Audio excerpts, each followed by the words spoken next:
Hello friends, तो कैसे हैं आप सब। मैं हूं आपका दोस्त जावेद राजा एडवोकेट।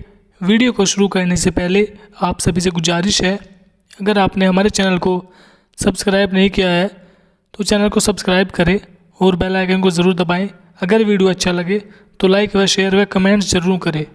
दोस्तों, आज हम बात करने वाले हैं आत्महत्या के प्रयास पर हमारे दो कानूनों में विरोधाभास क्यों है। आईपीसी की धारा 309 और मानसिक स्वास्थ्य अधिनियम 2017 के बारे में हम बात करने वाले हैं। दोस्तों, भारत का संविधान देश के हर नागरिक को जीने का अधिकार प्रदान करता है, लेकिन जीवन खुद समाप्त करने का अधिकार किसी को भी नहीं देता है, चाहे उस इंसान की आर्थिक, मानसिक या स्वास्थ्य की स्थिति कैसी ही क्यों न हो। आत्महत्या की कोशिश को लेकर हमारे देश के कानूनों में आपसी विरोधाभास पैदा हो गया है। भारतीय दंड संहिता यानी आईपीसी की धारा 309 में आत्महत्या के प्रयास को अपराध घोषित करती है, जबकि मानसिक स्वास्थ्य अधिनियम की धारा 115 इसे अपराध के दायरे से बाहर करती है।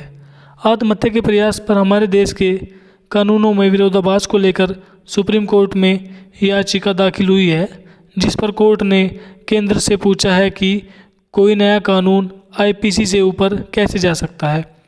साथ ही कहा है कि किसी कानून के प्रावधान को कैसे उचित ठहराया जा सकता है जो किसी व्यक्ति को आत्महत्या करने की अनुमति देता है।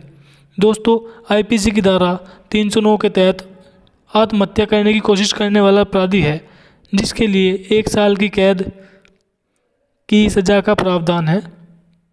इसके विपरीत मानसिक स्वास्थ्य अधिनियम की धारा 115 आत्महत्या की कोशिश करने वालों का बचाव करते हुए यह कहती है कि इंसान आत्महत्या की कोशिश भारी तनाव में करता है, ऐसे में उसे अपराधी मानकर दंडित नहीं किया जाना चाहिए, बल्कि सरकार का यह दायित्व है कि वह आत्महत्या की कोशिश करने वाले इंसान को उसका इलाज कराए, उसका ख्याल रखे और उसका पुनर्वास करने के लिए कदम उठाए।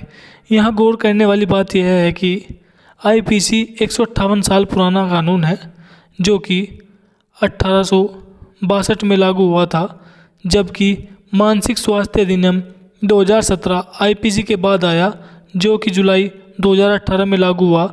यह सुनिश्चित करता है कि हमारा कानून दिव्यांग व्यक्तियों के अधिकारों पर संयुक्त राष्ट्र सम्मेलन के अनुरूप है, जिसमें भारत के 13 सितंबर 2006 को हस्ताक्षर किए और फिर भारत में दिव्यांग के हितों की रक्षा के लिए मानसिक स्वास्थ्य अधिनियम 2017 बनाया।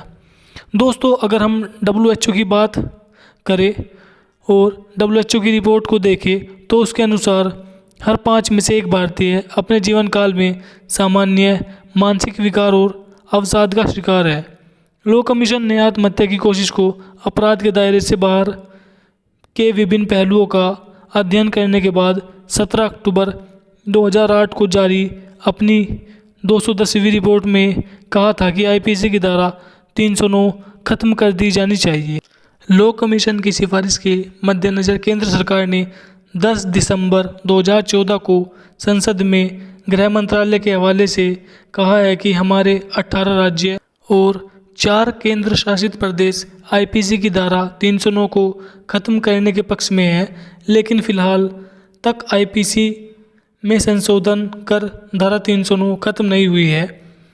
इसे हम पर हमदर्दी के साथ गौर करने की ज़रूरत है कि इंसान खुद अपनी जान लेने की मनोदशा में कैसे पहुंचता है। हमारे कानून में खुदकुशी करने में नाकाम व्यक्ति को जेल भेजना एक विचित्र प्रावधान है। आत्महत्या की कोशिश सफल हो जाए तब तो उसे व्यक्ति को सज़ा देने वाले कानून के वश में नहीं रहता, लेकिन आत्महत्या का प्रयास विफल हो जाए तो उस व्यक्ति को पुलिस और अदालतों के चक्कर में फंसा दिया जाता है। क्या ऐसा होना चाहिए? दोस्तों, हिमाचल प्रदेश हाई कोर्ट ने पिछले दिनों आत्महत्या की कोशिश के मामले में आईपीसी की धारा 309 में दर्ज एफआईआर को मानसिक स्वास्थ्य अधिनियम 2017 की धारा 115 का हवाला देते हुए रद्द करा दिया है और आत्महत्या की कोशिश करने वाले इंसान को जेल जाने से बचा लिया है। यहाँ इस बात पर भी ध्यान देना बहुत ज़रूरी है कि जीवित रहना न सिर्फ मनुष्य बल्कि हर प्राणी की प्राकृतिक इच्छा होती है। कोई भी शौक से मरना नहीं चाहता, न ही उस पर अपराध की भावना इस तरह हावी हो सकती है कि वह अपने ही जान लेने पर आमदा हो जाए। तो दोस्तों, आप समझ ही गए होंगे, भारतीय दंड संहिता यानी आईपीसी की धारा 309 आत्महत्या के प्रयास को अपराध घोषित करती है, जबकि मानसिक स्वास्थ्य अधिनियम की धारा 115 इसे अपराध के दायरे से बाहर करती है। दोस्तों, अगर वीडियो अच्छा लगे तो लाइक